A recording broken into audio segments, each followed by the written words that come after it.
MBK 1:18, Duryodhan's envy. Chapter 18. Duryodhan's envy. Duryodhan had also decided to stay on for a while in Indraprastha with Shakuni. The prince burned from envy of the Pandavas' success. They had far exceeded him in their power and influence. Duryodhan could not stand the fact that Yudhishthira was now the emperor of the world, a position he felt should belong to him. He gazed with astonishment at the unlimited wealth piled in Yudhishthira's treasury. The Kaurava had never seen such opulence. Duryodhan was especially intrigued by the Mahasabha, and he wanted to take a closer look. Thus he and Shakuni examined the hall. The Kaurava saw celestial designs which he had never seen before anywhere else. He was amazed by the workmanship and splendor of the palace. It was as if he had gone to the heavenly planets. Bright gems sparkled on all sides of the spacious hall, and Duryodhan could feel a cool breeze which carried a mixture of celestial fragrances. Ivory and gold seats stood by the side of lotus-filled lakes. The walls were inlaid with exquisite carvings depicting the gods and their consorts. Duryodhan slowly made his way through the hall, his many golden ornaments jingling together as he walked. As he saw Maya's intricate and wonderful workmanship, he became even more jealous. He snapped angrily at the palace servants walking in front of him. With his golden helmeted head held high, he walked casually, trying not to show any signs of being impressed. Gradually he came to the large crystal pond at the center of the palace. The water was perfectly clear and still. At first glance it appeared to be a continuation of the marble floor leading up to it, and Duryodhan made that mistake. Fully clothed and with his eyes wide open, he fell straight into the water. The Pandavas were standing on a golden balcony above the pond.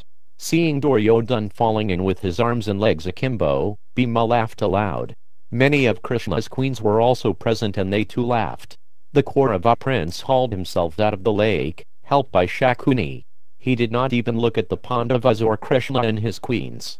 Their laughter was unbearable. Yudhishthira saw Duryodhan's embarrassment and told his brothers not to laugh. Krishna smiled but said nothing as Yudhishthira arranged for dry clothes to be brought and offered to the angry prince. Duryodhan quickly put them on and continued his tour, trying hard to conceal his feelings.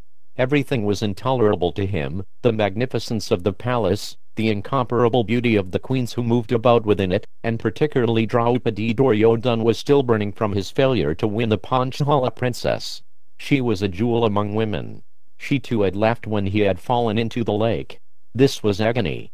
Suddenly he again found himself a victim of the deceptive designs of the palace. He walked into an apparently open door, then avoided another because he thought it was closed when it was actually open.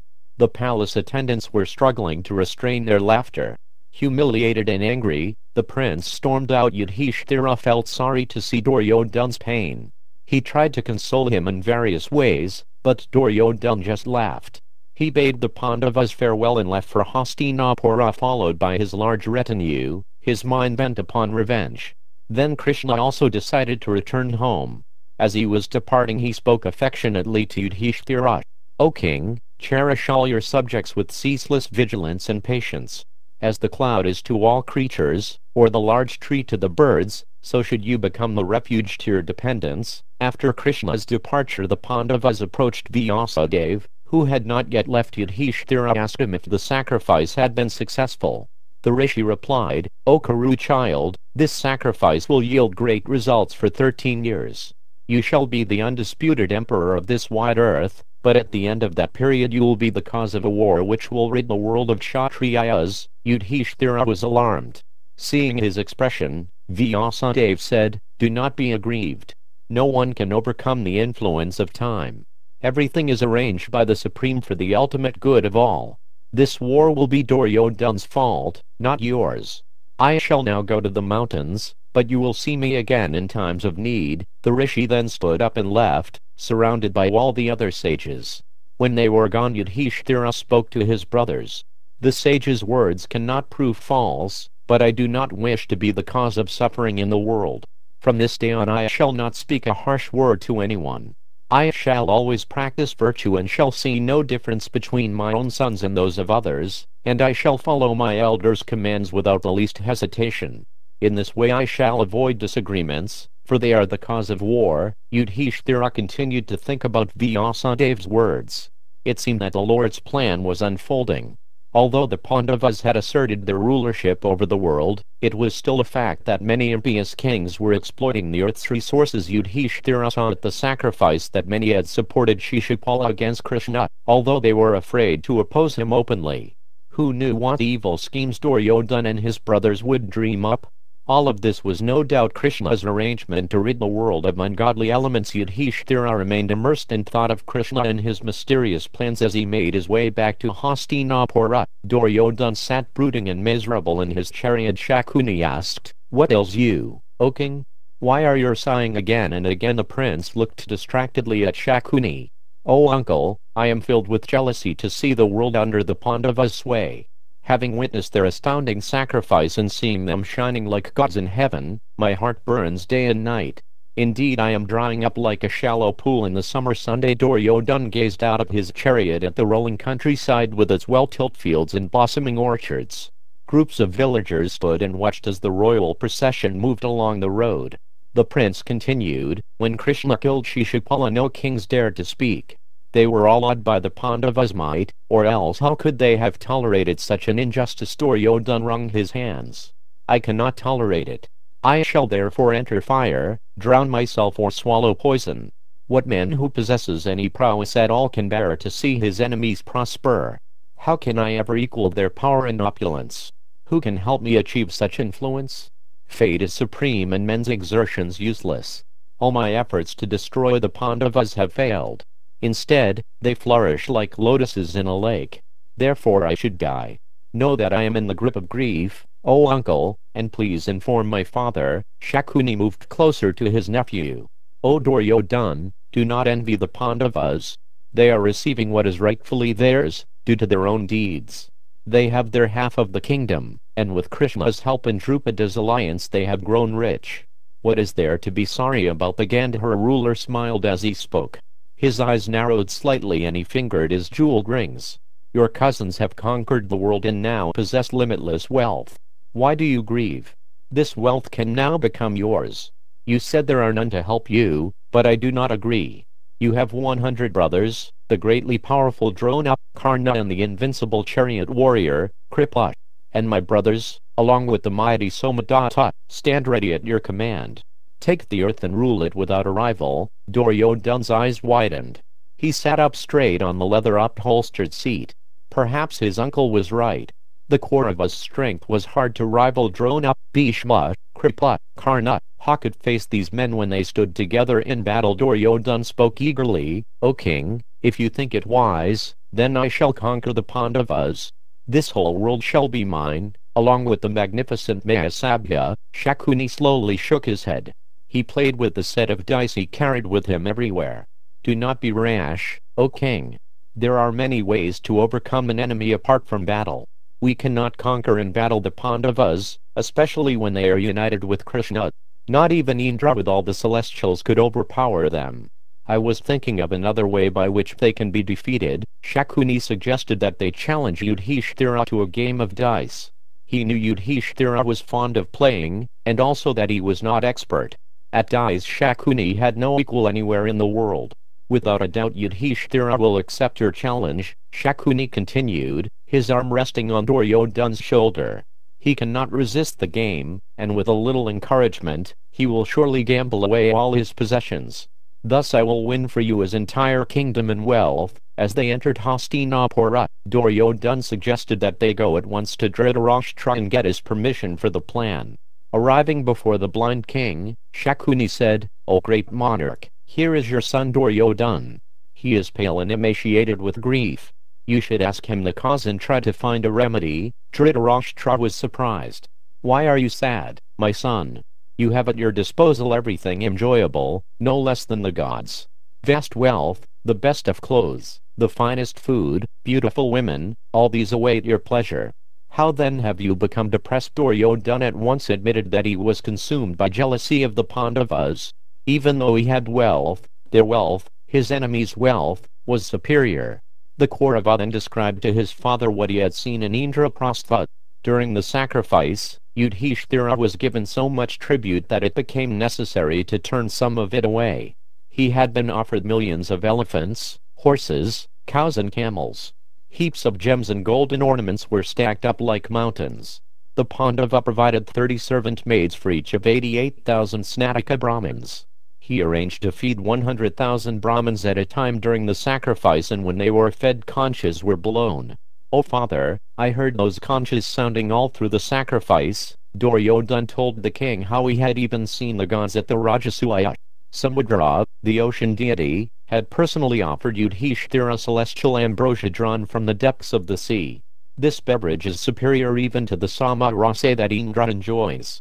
It was impossible for Duryodhana to describe to his blind father all that he had seen. As he remembered it, however, Duryodhana's heart burned with the fire of envy. Dhritarashtra remained silent. Then Shakuni spoke, "O king, I know a means by which your son may win all this wealth for himself. I propose that you invite Yudhishthira to a game of dice. No one can defeat me at dice. I will win easily. In this way we shall acquire all that Yudhishthira possesses. Father, please grant us your permission to carry this out. Let us conquer our enemies and enjoy this earth." Dhritarashtra was uncertain. "Let me consult a wise Vidura. He will only advise us for our own good. Vidura will certainly block our plan," Duryodhana replied. "And if he does, then I shall take my own life. Then you and Vidura may live here happily. What need do you have for me anyway?" Dhritarashtra was pained. Duryodhana was his most dear son. How could he ever refuse his requests? The king decided he would talk with Vidura and convince him. He then ordered that a palatial hall be constructed for the match. It should have 1,000 pillars and 1,000 gates. Covering 2 square miles, it should be set with countless gems. When it was complete, they could invite the Pandavas for the game. Dhritarashtra was still uneasy. He knew the evils of gambling.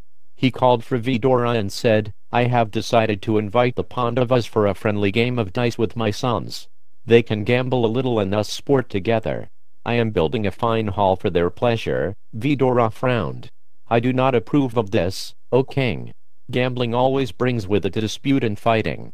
You should be careful that no dissension arises between your sons and the Pandavas, for that may cause destruction." Dhritarashtra tried to reassure his brother. "When you, me, Bhishma and Drona are here, what evil can befall us? In any event, destiny is supreme. Whatever has been ordained by the supreme power will come to pass. What can our efforts do to avert it? I have already arranged for this gambling match for my son's pleasure. Please do not try to change my mind." Vidura sighed. "Fate is surely all-powerful, O king, but we nevertheless receive the results of our own acts. We have free will. The supreme power simply reciprocates with our desires. It is the consequences of our acts which are inevitable, not the acts themselves. O Lord, consider carefully your motivation in allowing this gambling match." Dhritarashtra remained silent, and Vidura slowly left his chamber with a heavy heart. He could understand that Kali Yuga, the dark age of quarrel and suffering, was beginning. The gambling match would certainly set in motion the events that would lead to the annihilation of the world's rulers. Vidura remembered the Rajasuya and the kings who had supported Shishupala against Krishna. He was apprehensive, but he felt helpless.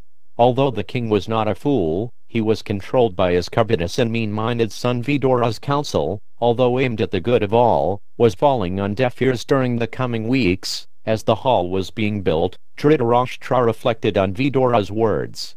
He disliked countermanding his brother's advice, because he knew Vidura never gave faulty counsel. The impending dice match was undoubtedly fraught with danger. If it led to a battle between the Kauravas and the Pandavas, that would be a disaster. The king decided to try once more to change his son's mind. Sitting alone with him in his chamber, he said, "O son of Gandhari, there is no need to gamble with your cousins. Vidura does not approve of it, and I do not like it either. Gambling inevitably leads to dissension. Everything we now have could be ruined. If you desire wealth equal to that of the Pandavas, then let us perform a sacrifice similar to theirs. Then the world's kings will bring you tribute as they did Yudhishthira. Why must you take Yudhishthira's wealth from him? Yudhishthira is gentle. He will never attack you or cause you pain. Give up your envy and do not grieve. Enjoy life with all the good things you already possess." Duryodhana would not accept his father's advice. He told him about the incidents in the Mahasabha, how the Pandavas, and especially Draupadi, had laughed at him. As he remembered it again, his anger was inflamed. In a choked voice he described the incidents to his father. Seeing what I thought to be a door, but which was really a solid piece of crystal, I walked straight into it and smashed my head. As I stood with my brain swimming, the twins came up and supported me. Sahadeva led me by the hand, smiling and saying repeatedly, "This is the door, O king." I felt like dying then and there. The Kaurava prince also gave more details about the Pandavas' wealth. The Kauravas could never equal that wealth even if they performed 100 sacrifices. Duryodhana had never even heard of many of the shining gems he had seen at Yudhishthira's palace. For weeks an endless line of kings and chieftains arrived at Indraprastha, each bringing huge amounts of tribute in an attempt to excel the others in charity. Seeing all the gold, gems, weapons, animals, clothes, rugs, silks, skins, serving maids, perfumes and incenses, Duryodhana was shocked. When he saw Samudra fetch Varuna's massive golden conch, which Krishna then used to bathe Yudhishthira in the final sacrificial ablution, the Kaurava prince all but lost his senses. Dhritarashtra listened in silence as his son continued.